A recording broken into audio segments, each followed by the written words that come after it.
Homestead GMO-free news. I'm here today with Hope Tejedas and Emma Sloan, and also the author activist Carol von Strum, and we're going to talk about drift in Oregon.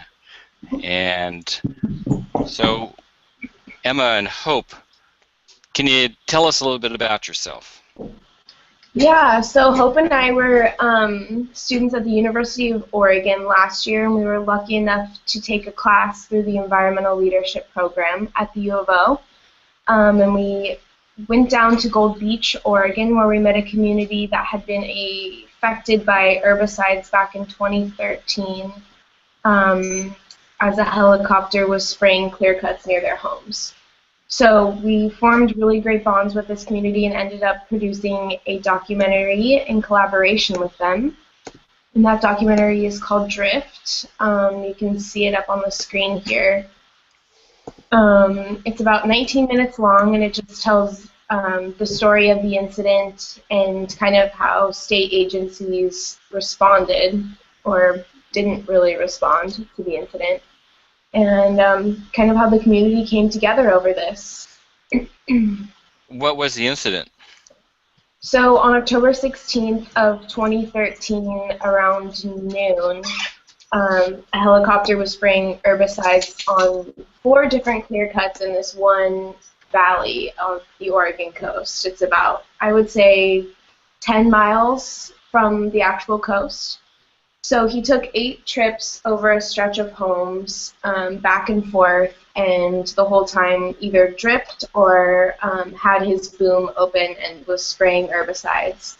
And over 45 people came forward after that incident and reported health effects like nausea and skin rashes and headaches, diarrhea, unsteadiness, very like immediate health effects, immediate respiratory problems, sinus issues. One man passed away. A horse lost like 500 pounds, and one of them went blind. Our good friend Catherine Ricard, who I'm sure, Jack, you know, her dog, Mr. Leo, passed. And so this community was affected greatly by this one incident, but this is also a pattern that's been happening kind of for a long time. So this valley is bordered by clear cuts really on all sides, and many of the residents take their water from streams that flow down into the valley. So they've really been exposed to these herbicides for generations, for many, many years since this has been a practice. So while this one incident gave them a lot of publicity and really kind of got the ball rolling, it has been a problem for many, many years. They got publicity back in 2013. Yeah, from this one incident. It was reported on by everybody from the Curry County Pilot, which is a small newspaper out of Brookings, to the Oregonian, which published, I think, 5 or 6 articles on the incident. You can check them out. They're written by Rob Davis. Now you went there because of the Just Story project. Yeah. So the class. Can you talk about how you got involved with Just Stories? Sure. Yeah. So our advisor, her name is Ailey Baker. She wrote her thesis on this issue of environmental justice in Oregon and how many communities are being affected by herbicides. A lot of them unknowingly, and the state just really allows it to happen, and there's not really any strong institutions in place to protect communities from this exposure. So Ailey formed this class around ethical media making and ethical storytelling. So all the stories that were just up on the screen, we all did short interviews with these women who had been kind of leaders in the herbicide reform movement. Mary O'Brien, Chris Rush, and Catherine Ricard, along with Carol von Strom, who's here with us today, were all huge inspirations to us. So we went into this class really not knowing a lot about herbicides and knowing a little bit about environmental justice, but really ready to learn a lot more And I think like 3 weeks after being in the class, we went down and we met the community, and we started filming that weekend and started taking interviews that weekend. And it was pretty difficult just to hear it firsthand and to hear how it affected their families, their children, and a lot of people are unable to work because they're so sick. So anyways, we ended up making documentary Drift, and then later on interviewing many female leaders in the movement. I'm not sure. Carol, can you? The question. Carol, can you talk about the students coming down and interviewing you for their film? Oh, well, I had a wonderful time. They were delightful. It was wonderful to see people getting involved in this issue because my book, which was originally published in 1983, was about a very similar situation here in our valley, and it was a group of people just like down in Gold Beach, only it grew from there, and what we were fighting was not private timberlands, but the U.S. Forest Service spraying huge clear cuts on their national forest lands surrounding our valley. But the same thing happened. People got very sick. All the pregnant women in the valley miscarried. It was, people's horses died, and loggers who were working out in the woods and were exposed that way got sick. It was hunters found deer, young deer, fawns with no eyes. I mean, the effects were very, very noticeable.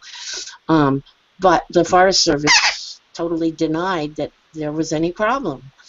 And so we took them to court, and that's much of the story of the book is the lawsuit we filed and actually stopped the Forest Service from spraying one of the two ingredients of Agent Orange on us. They were spraying both of them, but we could only actually focus on one. Anyway, that was the original focus of the book, but even as I was writing it, it grew larger because I discovered that all those herbicides, all pesticides actually, were registered on the basis of fraudulent information. And so, thanks to a reporter in Canada named Peter von Stackelberg, I was able to put that information in the book too, which led to a further lawsuit which stopped Forest Service spraying of any herbicides in the National Forest. So this story was not unexpected for you when they came and interviewed you about Cedar Valley?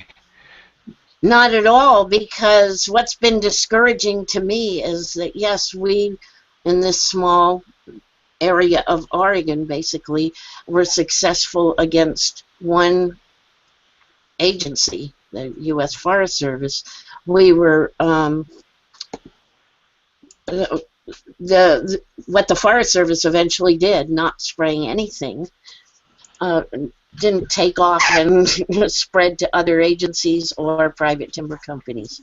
And the herbicides are still used by the state forestry department, by road departments. People have no idea what they're exposed to just driving to the grocery store or riding a school bus, and by private timber companies that spray huge areas of clear cuts, and they spray again and again and again, and it all ends up in the water table, it ends up in the wildlife, and it ends up in our bodies. And that's been very discouraging, and because of that, Peter von Stackelberg arranged to have my book reissued with a significant addition of new information to cover a lot of that. And your book is now available on Amazon? It's available on Amazon as both an ebook and as a paperback, and it's also available in two places on the Oregon coast, Canyon Way Bookstore in Newport and Bread and Roses Cafe in Yachats. It's also available through Emma and Hope. Yeah, if you're in the Eugene area, we have copies.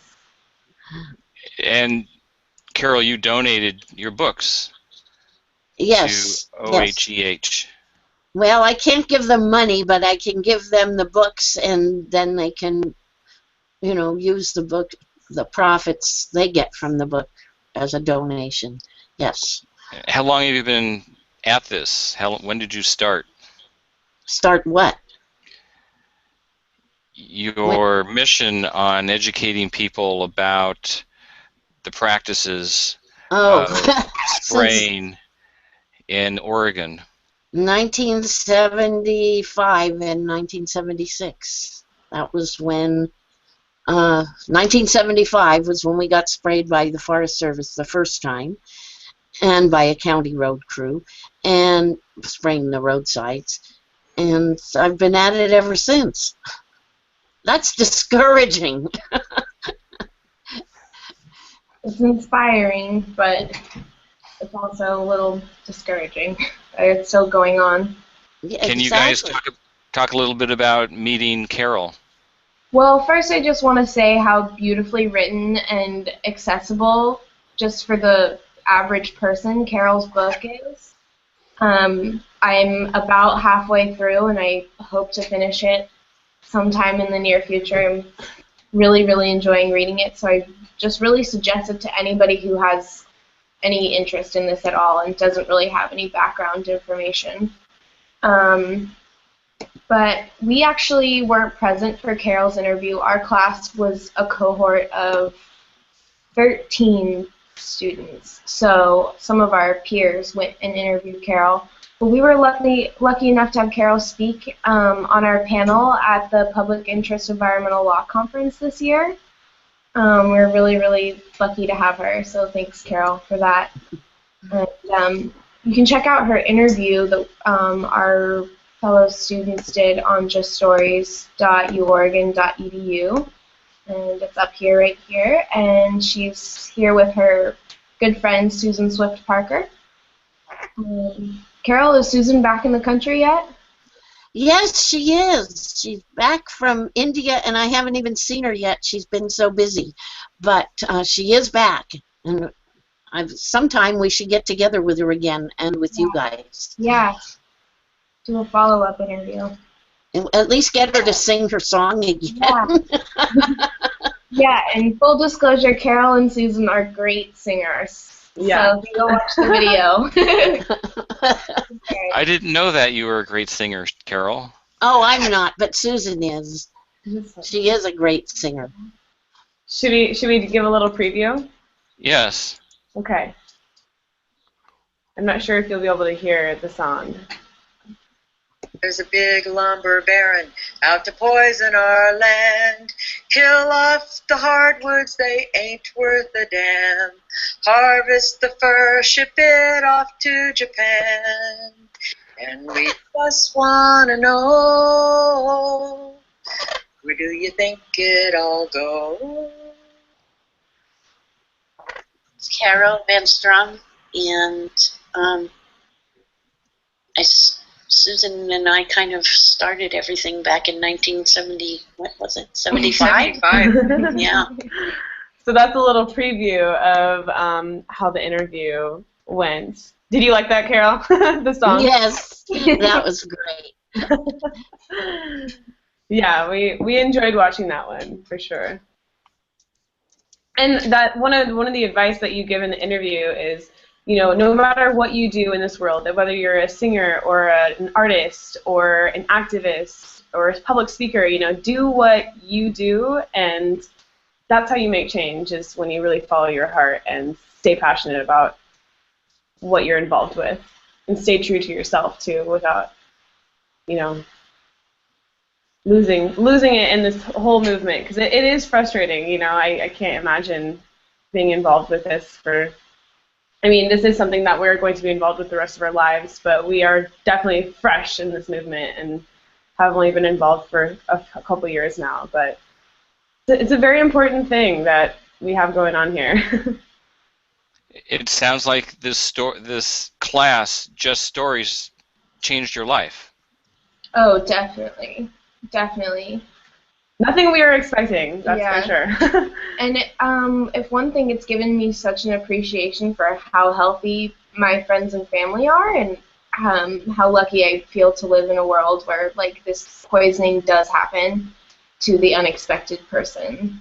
And I think we both feel really lucky to enter into this movement, not as somebody who's experienced it firsthand. So Yeah, we try to feel keep it that way. very privileged to be on this side of the issue of wanting to make change and having an involvement in that way. Yeah. So you were very inspired with the focus of Just Stories, i.e. ethical media.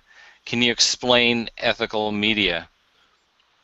Well, the first challenge that comes into my mind was like going in and meeting this community.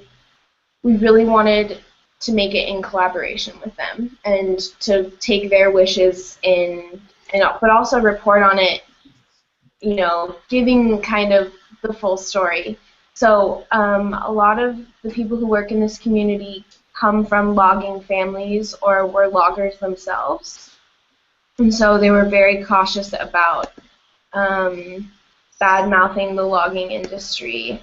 And I mean, as environmentalists and environmental science students, I think it was hard for us to kind of grapple with that and say, okay, look at this industry that's like really, really like harmful, and not only to your environment, but to human health. And so to sit with this group of people and hear that, they really do support logging and that they do even like believe in spray in some cases was difficult. But I think, as Catherine always says, you have to meet people halfway, and you can't just expect that we're going to ban herbicides all at once, even though that's obviously what I would want and what Hope would want, I think. So. Yeah.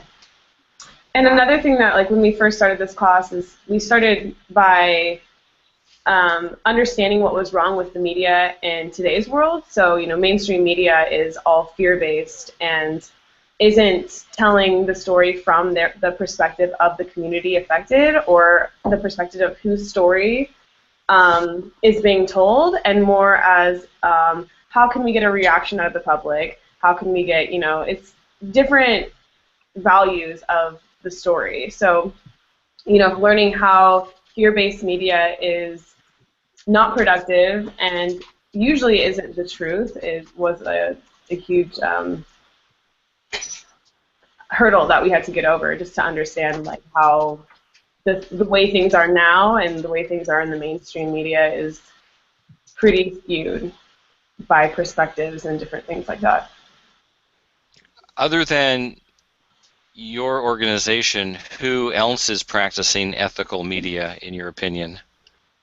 Well, I think we all should have a round of applause for Shane Anderson, who produced Behind the Emerald Curtain. If you haven't seen it, I would contact us or contact Pacific Rivers for a copy of it. So it's called Behind the Emerald Curtain, and it's a 30-minute film about Oregon's logging practices. Carol can attest to what a great film it is. He goes over the science of it, the ecology, the economics, everything. So this is a trailer right here, but he's got some just horrifying shots of Oregon's clear cuts. He does a really appropriate job of exposing the harmful practices that we do by sharing stories, and that's what we have found just so effective, is just telling the story of these individuals who have experienced this, and that's a way to connect and hear the truth. Yeah, and hearing it firsthand from Oregonians who have experienced it. And I don't know if I'm going to explain this correctly, but just to kind of put the barrier up between those who have the firsthand bodily knowledge and then those who understand the issue but haven't experienced it firsthand. There's a distinction there.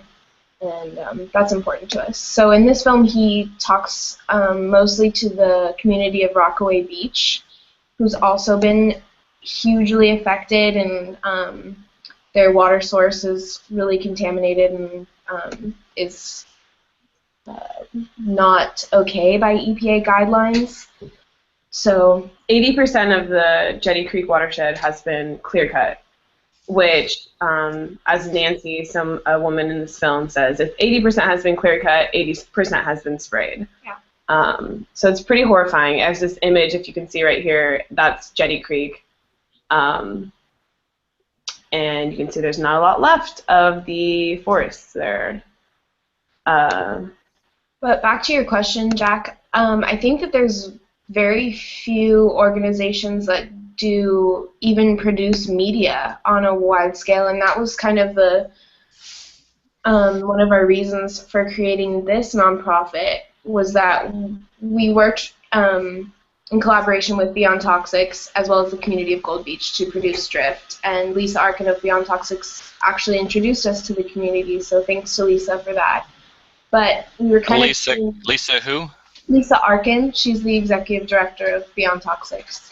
Okay. So hearing from her, but also hearing from the great people at Oregon Wild, that we do need documentaries like this or short films because people respond so well. So that kind of helped us form OHEH, because this is obviously a passion of ours and we love making movies and interviewing people, but there is a need for ethical media production in Oregon and I think all over. And the opportunity that we have with OHEH is to build these connections between nonprofits and to help each other out, because there is a power in numbers, and when we all work together, that's when we can actually see things change, and that's when productive and positive change happens. This is when we all work together and, you know, have our focus on the right goal and not kind of aiming towards each other. Yeah. Yeah.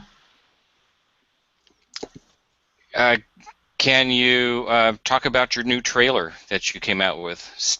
Yeah, definitely. So our current campaign right now is helping the residents of Gold Beach fundraise for their trial coming up in May. And I took a couple of months of just filming and trying to find a way to expose this issue to the public while having a focus of helping this community. So I created this short film. This is our 2 minutes. Yeah, it's like a short 2-minute film. Again, it was a collaborative project. I had help from Emma and help from other filmmakers such as Shane Anderson, who shared film with me, other people in the community who have footage of aerial spraying, and yeah, so this fundraiser. So we created this fundraiser mostly just to fund for expert witnesses at trial. And I don't know if you want me to go into the details of the litigation, but we're hoping that people spread this trailer around, and hopefully they understand that this isn't necessarily for attorney's fees. Well, it isn't for attorney's fees. It's to pay for a toxicologist and for a helicopter expert to stand up at trial and say, yeah, this was ultra-hazardous activity and these people were affected in XYZ ways. So yeah, our goals of this video is that it's a simple share. You can send it to your family, you can send it to your friends. It's a really simple way to get the message out, and yeah, it's an opportunity to get involved and learn about the issue. Yeah. Do you have a trial date?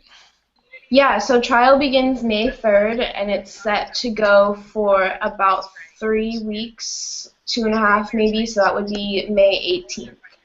And it's actually set in Curry County, which will be interesting since the jury pool will come from that county. Yeah. Are you going to be there with a crew to follow the court case?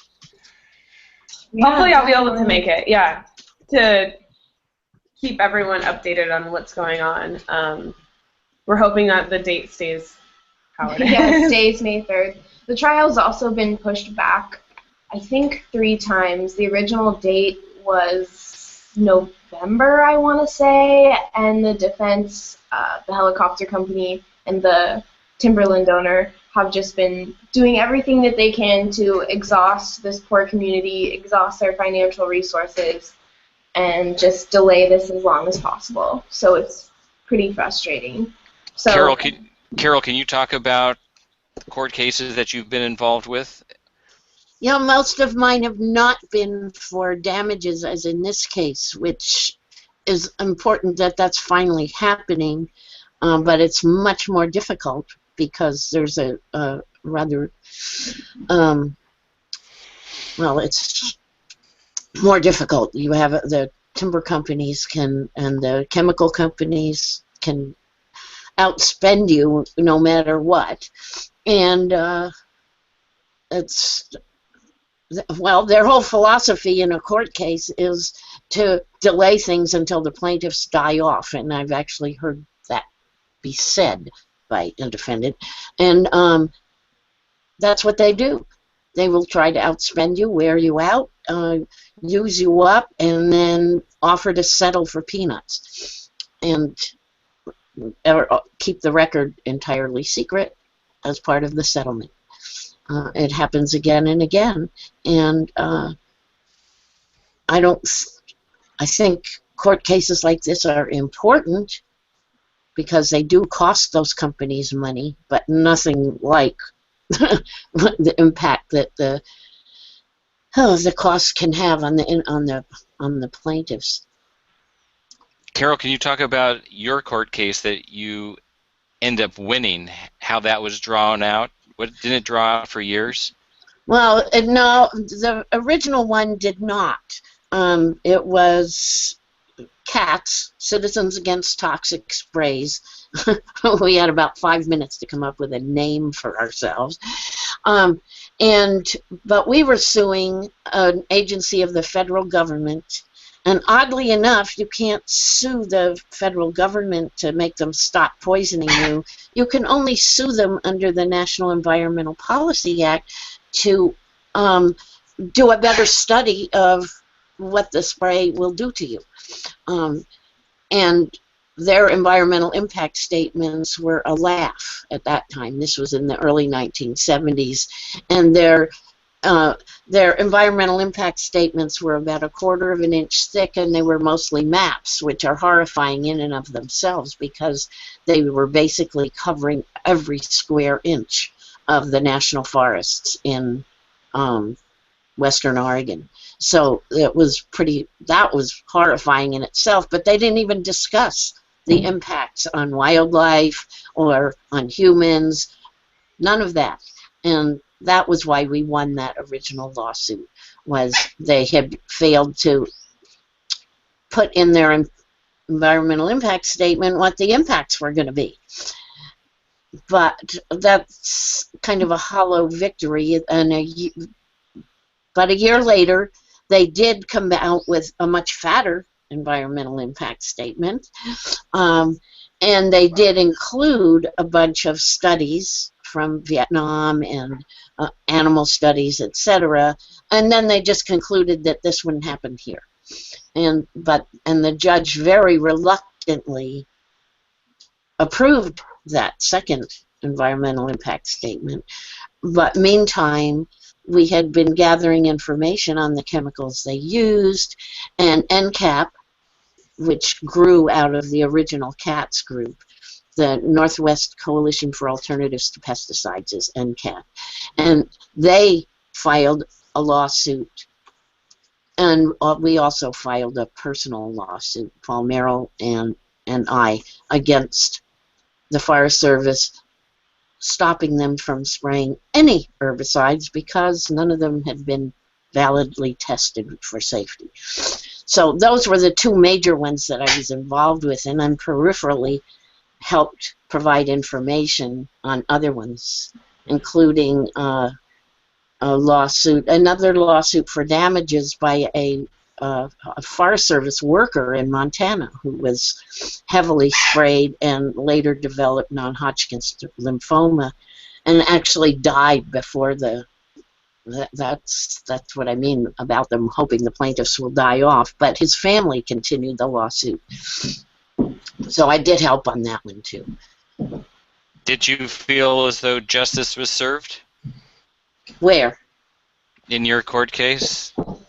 In that we weren't suing for damages. We had a civil lawsuit to enforce a law that was not being obeyed, which is a little different from suing for damages, and which is one reason some of these public interest groups have difficulty aligning themselves with a lawsuit for damages because it could affect their nonprofit status. I'm just guessing on that, but I think that's a problem as far as fundraising goes.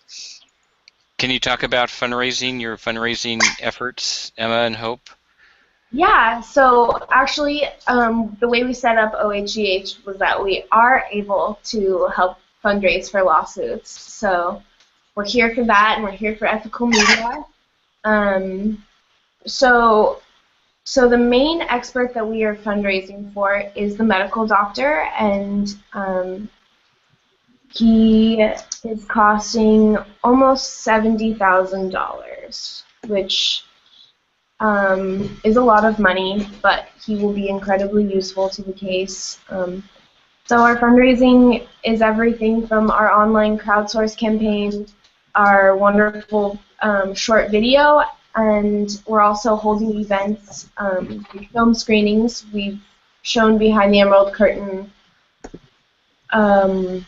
once already, twice, and then once again on Wednesday. If anyone's in Eugene, stop by Barnlight East to watch the film again. And you can find all of this information about like how to get involved and follow up with like what events we're having this week or whatever in the future on our Facebook page too. It's an easy way to stay updated. For example, we have our film screening right here on April 6th at 8 p.m. in the Barnlight East in Eugene, Oregon. We also share different media such as Carol's book, A Bitter Fog. There's a flyer, Here's a flyer for film showing. Yeah. So we spoke at the Public Interest Environmental Law Conference, and we raised some money there. But mostly we've seen success through online networking. And it's just really easy for people to get involved that way. So please share a video or come to our events, whatever is easiest. You're suing for damages. How much are you suing for? That's a really great question, Jack. So we're suing for both personal damages as well as some property damages. It's difficult to sue for property just because the homes were not appraised prior to the spray, and while they're completely contaminated now and no organic produce or anything can be grown on the land, and anyways, it's really difficult to sue for property, so we're mostly just suing for medical costs, both past and future. And that figure is kind of up in the air right now, and I don't really want to say it over the internet just in case. But so I am personally not extremely involved with the case, the court case, because Emma is like working for the community and is very involved with that. But what I understand is that the amount that they're getting that's not the point of the case. Really. Yeah. The money isn't going to make a huge difference, but the fact that if they do win, this is going to set a precedent for the entire state, for communities all over Oregon, to be able to stand up to these companies that are harming them, their families, their water, our natural resources, our future generations. So it's definitely a bigger thing than just a dollar amount, you know. Yeah, I mean, it would be huge to have their medical costs paid for. Like, chemotherapy for some of the residents, or you know, reproductive health, everything there, that would be wonderful. But really, we'd just like to show that, what's the word? That these lawsuits can be successful, and that you can sue for damages against these companies and you can be successful. And personally, I'm hoping that we don't settle, and I'm hoping that this trial is highly publicized and that we are successful eventually, and that so many communities along the Oregon coast, as well as attorneys that can represent them, will see that you can be successful in these cases and you can make a difference. So I think that's our overreaching goal, while I would still like to see this community taken care of and compensated for their loss. Can you sue for funeral costs? Wow. I don't know the answer to that question. So if somebody has a medical condition and they die, they're not going to be compensated for funeral costs if you can show that their death was related to the chemicals sprayed in their area. So only for medical costs, not funeral costs. I don't have the legal background to answer that question, but I think it is important to say that even if autopsies are done, it's really difficult for medical practitioners to know that chemicals were the cause, just because, I think Carol touched on this before, the science behind this is not strong. The studies are often fraudulent, and the medical community is not trained well enough to respond to these poisonings. Carol, do you have anything to add to that? Yeah, can you talk to that, Carol? I think there's several issues involved here. First of all, it's almost impossible to prove scientifically that chemical X caused symptom Y, because there's so many other things that affect human health. So, like you said, walking to the grocery store, you don't know what you're affected with. Right. You could be exposed to, 20 different things just walking to the grocery store because of what they spray on the roadsides, because of what's in the packaging of the food that you buy. I mean, it goes on and on and on. With this whole civilization is basically poisoning itself, but we won't get into that right now. But that is that is one difficulty in a lawsuit, is proving, and only because theoretically it's unethical and illegal to experiment on human beings. There are no studies saying, oh yes, we exposed 400 people to atrazine or whatever you're dealing with, and then describe what happened to them. It's not allowed, which hasn't stopped either the chemical companies or EPA from doing just that, but it's kind of surreptitious, and you won't see those studies coming up in your court case. But that's one difficulty. And another is, it's the burden of proof. And that was the original working title of my book. All the time I was working on it was A Trout in the Milk. That's from Thoreau's statement about farmers watering their milk to sell more of it. And he says, some circumstantial evidence is very strong as when you find a trout in the milk. What we were, and the people in Gold Beach are the trout in the milk. We're the circumstantial evidence, and there's so much of it now, it's impossible to ignore. And against it, what do we have? We have a regulatory system that relies on fraudulent or non-existent studies.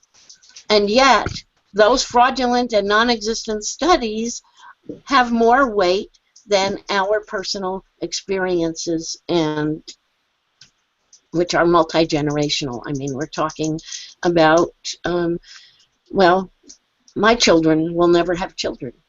I will have no grandchildren because of our exposure to these chemicals. And I'm certainly not alone.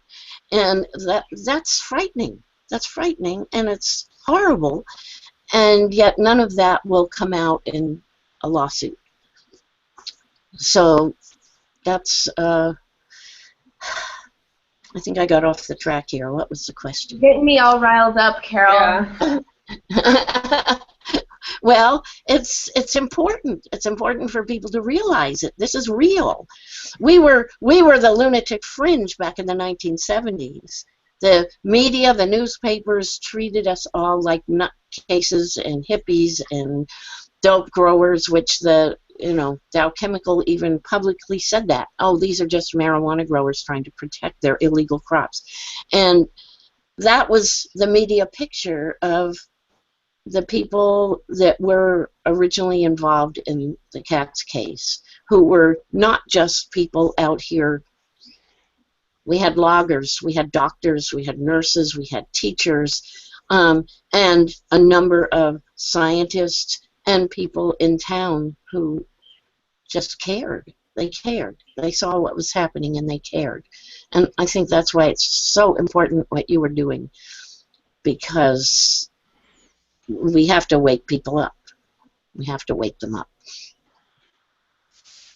Yeah, and I would just like to say that it's easy to say that this is just affecting rural communities, but I mean, I worry about our water even in Eugene, because I think we get it from the Mackenzie River, and when I drive up the Mackenzie River Highway, I see clear cuts around every corner. So, it's not hidden. It's affecting everybody. So.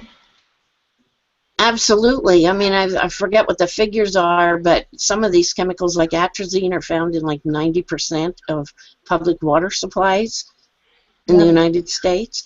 And, yeah, you're not safe living in a city, that's for sure. So keep at it, guys. Keep at it. Carol, it means a lot coming from you. Are you guys working on any other projects? This is pretty much consuming our time as of right now, but we're really looking forward to the future and hoping to help more communities speak out against these poor practices. Do you have a 5-year plan in place for the Oregonians for human and environmental health? I wouldn't say that we have a huge concrete plan, but I think cranking out one video a year would be a really great goal to have.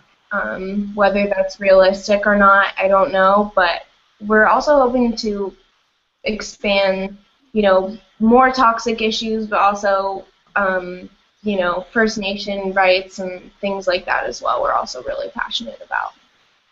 And being students and having this come from a student project is something that we are passionate about, is getting students involved, getting young people involved, because we go to school and we have so many skills, and how do we use these skills to be productive and to making positive change? And this is, we've learned so much in the past 6 months of trying to set up this nonprofit and work with the system and learning about the laws and learning about, how fundraising, how this all works. This has been kind of an idea of, studying in college, but once you have that hands-on experience, that's, it really opens your eyes to how the world works. So we'd love to continue to stay involved with young people and students, and, if anyone wants to come and learn hands-on with us, we totally invite you to do that. Yeah.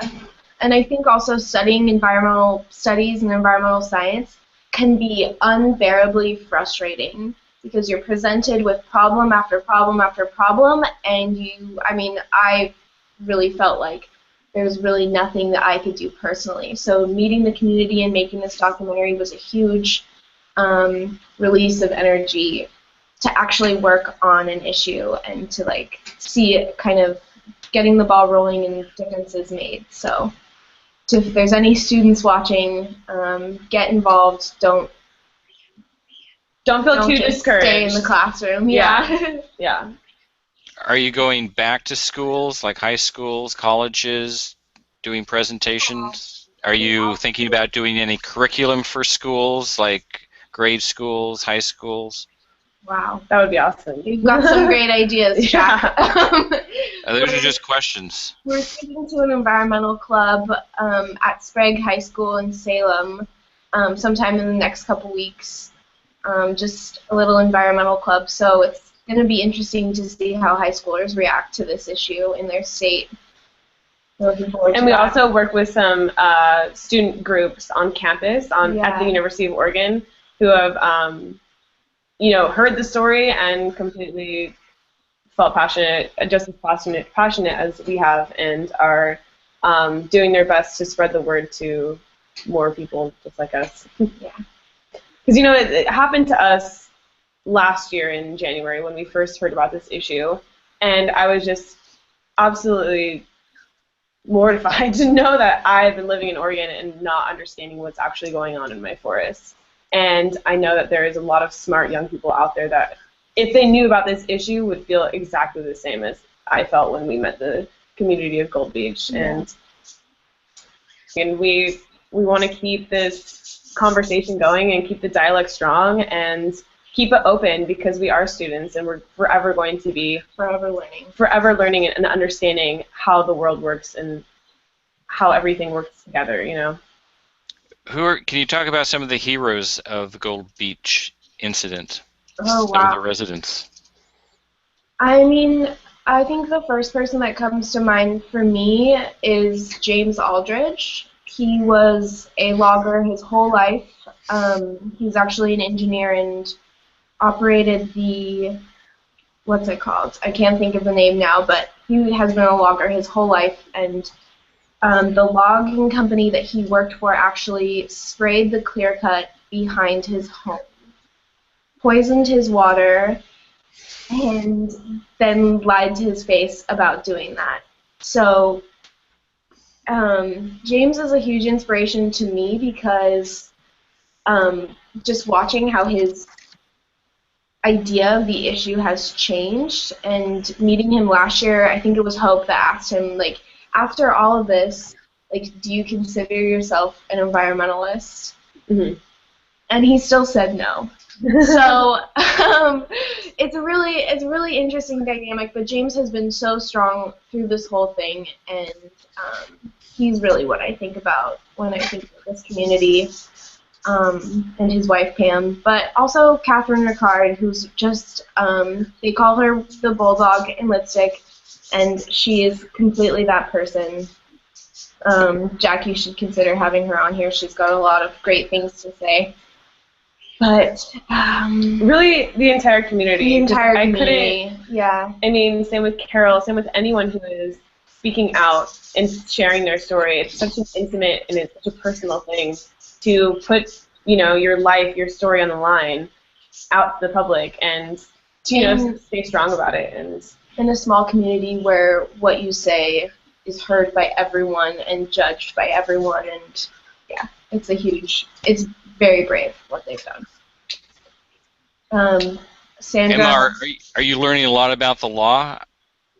Me?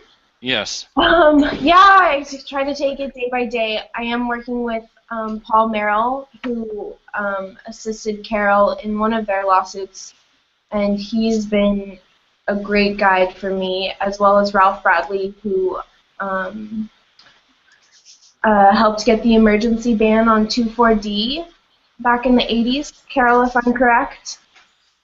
And they've both just been huge mentors to me and have taught me so much about how to communicate with people and the law and even the science, a lot of it. They're really great inspirations.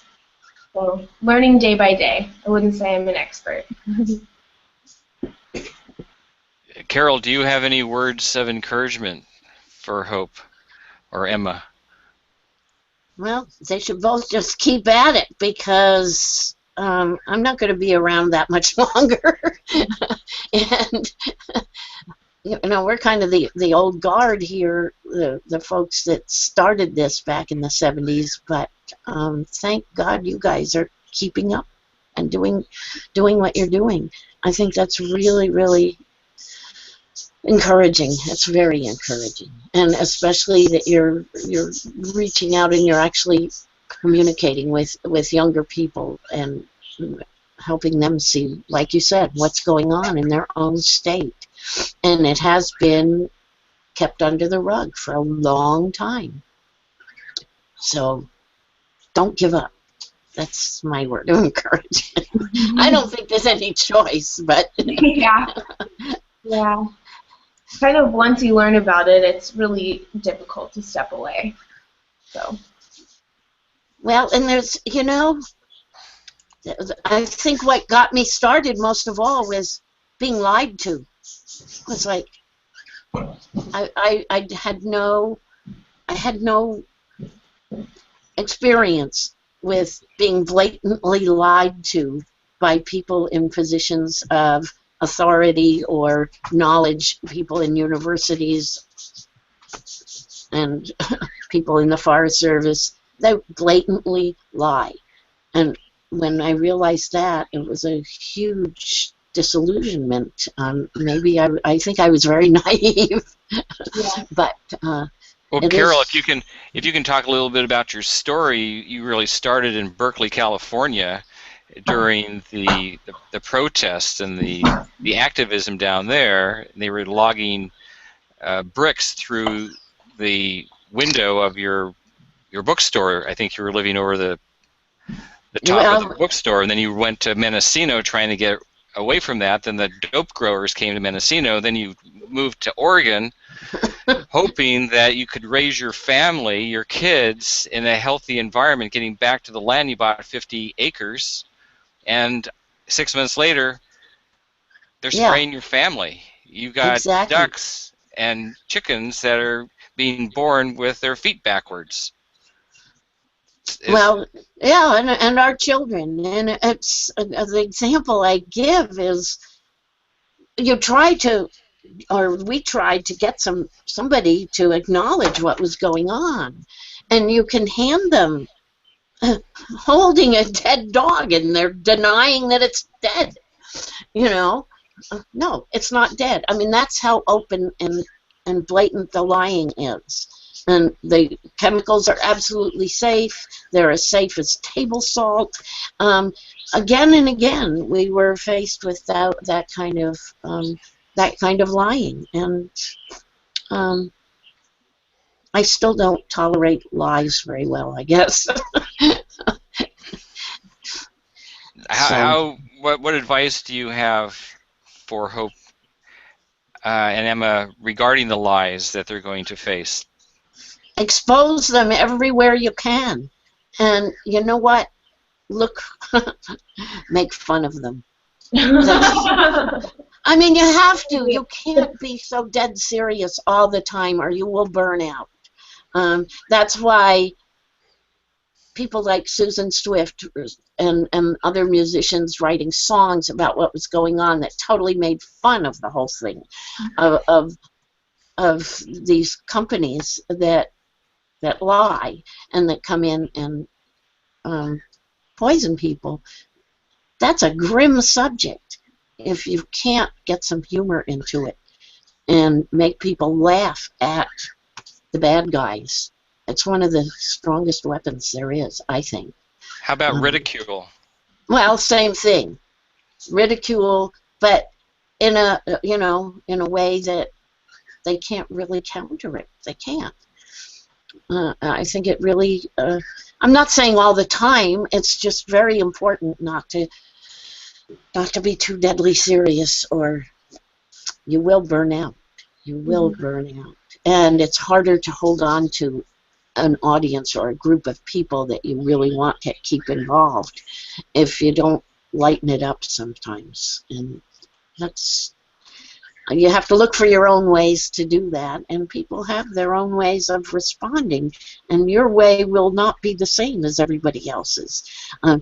One funny thing, when my book originally came out in 1983, with all the information in it about what was happening to the people out here and the fraud in the chemicals, do you know what the media latched onto was the one chapter where a bunch of people blew up a spray helicopter. And it was like that was the only part of the book they paid any attention to. Oh my God, it's environmental terrorists, or well, I don't know what, they didn't have that word then, but it was the same reaction.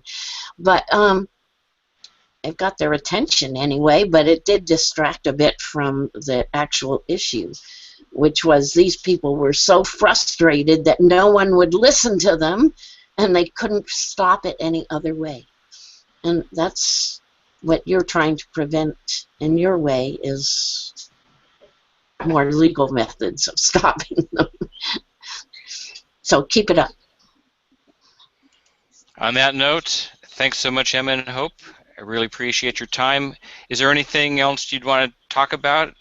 If not, I'll cut you loose, let you go on about your day. Just visit oheh.org and watch our video and share it if it feels right to you, or consider sharing it if you don't feel right. And yeah, donate if you can. And thanks for watching. Yeah, thank you so much. Carol, thanks so much. Can you talk about your menagerie? Can you talk about your new donkeys? Oh, well, they are two. My son calls them mafia donkeys. They're small. They're Sicilian donkeys. So they're only about 3 feet high. And maybe they're a little more. And their names are Rudy and Gus. And they're really cute. And they needed a home. Aww. So they're here now. How did they find you? They found me through a guy that I hadn't seen in many, many years, who came out here once to look for UFOs. So it's odd how things happen. But anyway, he was the one who told the owners of these 2 little donkeys that maybe they could find a home here, and they did. Along with the birds and the cats and the dogs. Yeah, and a couple of crippled pigeons, and there's always something. All right. Well, thanks so much, Carol. Enjoy your day. Enjoy springtime planting. I know that you make your money harvesting apples. Apples and selling eggs, and I copy edit science journals, so I keep a little busy. All right. Thanks so much. Thank you all. Thank you, Emma. Thank you, Hope. Thank you, Carol. Thank you, Carol. Thank you, Jack.